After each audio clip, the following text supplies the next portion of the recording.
इन दोनों के सत्ता और सियासत के चलते बिहार के मैं हर दिन सदन में बिहार बंटवारे का विरोध करता है। सब दिन मतलब सब दिन। सर प्लीज, कोई ऐसा दिन नहीं था जिस दिन बिहार बंटवारे के सवाल पर हम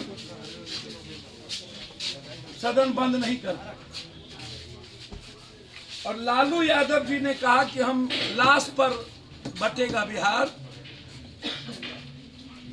बिहार बटे। किंग मेकर देवेगौड़ा गुजराल साहब को प्राइम मिनिस्टर इन्होंने बनाया। बिहार के लिए न तो विशेष राज ले पाया, न तो विशेष पैकेज ले पाया। मैं चैलेंज करता हूं लालू यादव जी को और नीतीश कुमार जी, दोनों आदमी, जब आप अटल जी की सरकार में थे तो आप विशेष पैकेज क्यों नहीं लिए? जबकि मेरा नीतीश जी जब रेल मंत्री थे तो मेरा स्पीच है, नीतीश जी से मैंने कहा था कि आप अच्छे रेल मंत्री हैं, बिहार के लिए विशेष फैक्ट्री और बाढ़ के सवाल पर, पर्यटक के सवाल पर विशेष पैकेज आप डिमांड कर लीजिए, ले लीजिए। हम नीतीश जी के साथ पूरी मंत्रिमंडल अटल जी से मिले थे, बिहार के जो मंत्री थे एमपी, विशेष पैकेज और विशेष राज के लिए, लेकिन नहीं मिला। तब तो नीतीश जी थे उस वक्त, और 16 सालों से दोनों सरकार केंद्र और बिहार नीतीश जी के साथ है। फिर ये दोनों भाई नीतीश जी और लालू जी बिहार विशेष राज और विशेष पैकेज को राजनीतिक पॉलिटिकल एजेंडा बना के क्यों रखा हुआ है? पॉलिटिकल इवेंट्स क्यों करते हैं विशेष राज और विशेष पैकेज? यह लड़ाई तो सिर्फ पप्पू यादव ने लड़ी। हम मेरा चैलेंज स्वीकार करें दोनों आदमी, कभी लोकसभा के भीतर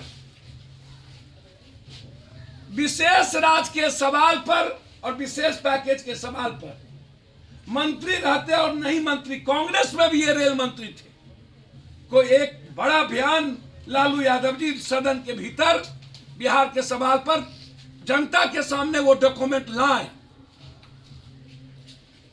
फिर जब आज कुछ नहीं है तो ये बिहार की जनता के आंख में धूल क्यों झोंक रहे? इतना बड़ा ठग फरेबी, ये दोनों आदमी 16 साल 15 साल सत्ता में रह करके बिहार के लिए नासूर हो गए। आज जो लगातार विशेष पैकेज, विशेष राज, नीति आयोग, गरीबी, नीति आयोग पहली बार बिहार को गरीब प्रदेश नहीं कहा है। नीति आयोग बिहार को लगातार दुनिया का सबसे निचले पदान पर कहा है। हेल्थ में, एजुकेशन में, एजुकेशन सेक्टर में, फूड प्रोसेसिंग में, फैक्ट्री में, इकोनॉमी, मानव सूचकांक में, पर व्यक्ति पर कैपिटा इनकम और पर्यटक में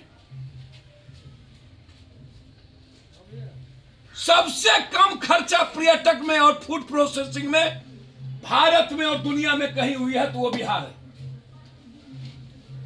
16 और 15 सालों में दुनिया का और भारत का सबसे कम खर्चा करने वाला पर्यटक में बिहार और फूड प्रोसेसिंग में बिहार, जिससे हम सबसे ज्यादा निर्माण करते हैं। गर्ल्स हॉस्टल है,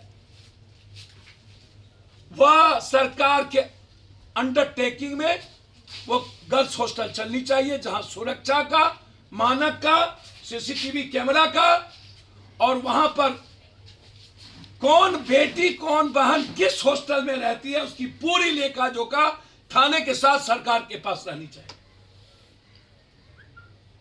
वह मेरी बेटी हो या किसी की बेटी, किसी की बहन, क्योंकि गर्ल्स हॉस्टल जहां है वो सुरक्षित नहीं है। बहुत क्लियर है क्योंकि हमारी बेटी का ना तो कोई माँ यहां होती है, ना पिता, ना भाई, ना लोकल गार्जियन। फिर हम किसी प्राइवेट नर्स गर्ल्स हॉस्टल में बिना किसी के चारित्रिक certificate, character certificate, girls hostel के मालिक का पूरा सर्टिफिकेट कि उसको गर्ल्स हॉस्टल खोलने की इजाजत किस मानक पर मिलनी चाहिए, क्योंकि वो बॉयज हॉस्टल नहीं है। गर्ल्स हॉस्टल के अगल बगल मेरा मांग है कि बॉयज हॉस्टल नहीं होना चाहिए किसी भी कीमत।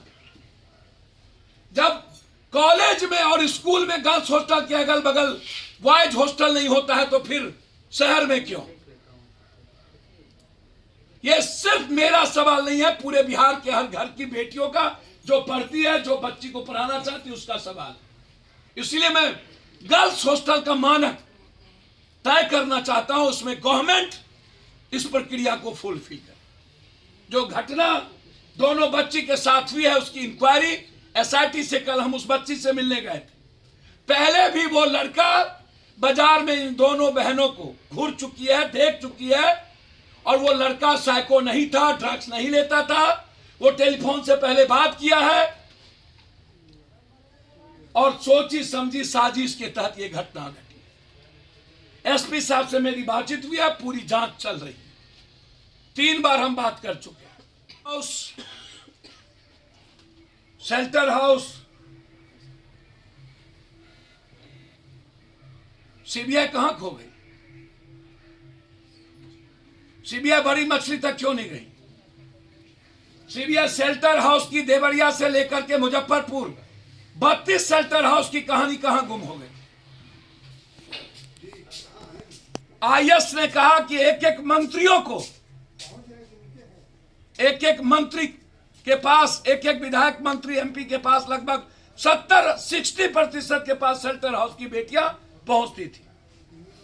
उसमें सबसे ज्यादा आईएएस आईपीएस। कल्याण विभाग की पूरी इंक्वायरी होने की जरूरत है। 30 सालों से 40 सालों से जो कल्याण विभाग के पदाधिकारी और सेक्रेटरी हैं, उसकी संपत्ति की जरूरत है। सबसे ज्यादा भ्रष्ट कल्याण विभाग ने कमाया और बेटियों का इस्तेमाल किया, करवाया। क्योंकि शेल्टर हाउस में ना किसी के कोई मां है, ना पिता है, ना बच्चे हैं। हम मौन रहने वाले नहीं हैं। हम हाई कोर्ट से डिमांड करने जा रहे हैं कि जो सीबीआई इंक्वायरी कर रही है, गाय खाट के मामले को भी उसके साथ अटैच करें। और हाई कोर्ट के जज के निगरानी में जैसे चारा घोटाला का निगरानी हुआ था, वैसे ही हाई कोर्ट की निगरानी में एक समय 6 महीना के अंदर शेल्टर हाउस में एक एक लोगों को उजागर करके चार्जशीट देकर के उसमें सजा करवाए।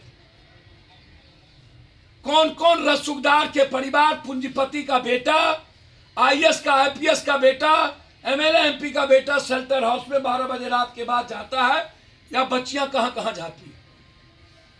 शेल्टर हाउस की जांच तब तक निष्पक्ष नहीं होगी जब तक हाईकोर्ट या सुप्रीम कोर्ट के मुख्य न्यायाधीश, वर्तमान किसी न्यायाधीश के अंडर में शेल्टर हाउस की जांच नहीं होगी। क्योंकि कल्याण विभाग फिर उस बच्ची को वहां ले गया, टॉर्चर करके मार देगा, चीजें बदलवा देगी। कल्याण विभाग पूरा तरीके से उसमें इन्वॉल्व है। अपने इलाके की खबरों को जानने के लिए युवा शक्ति चैनल को सब्सक्राइब करें।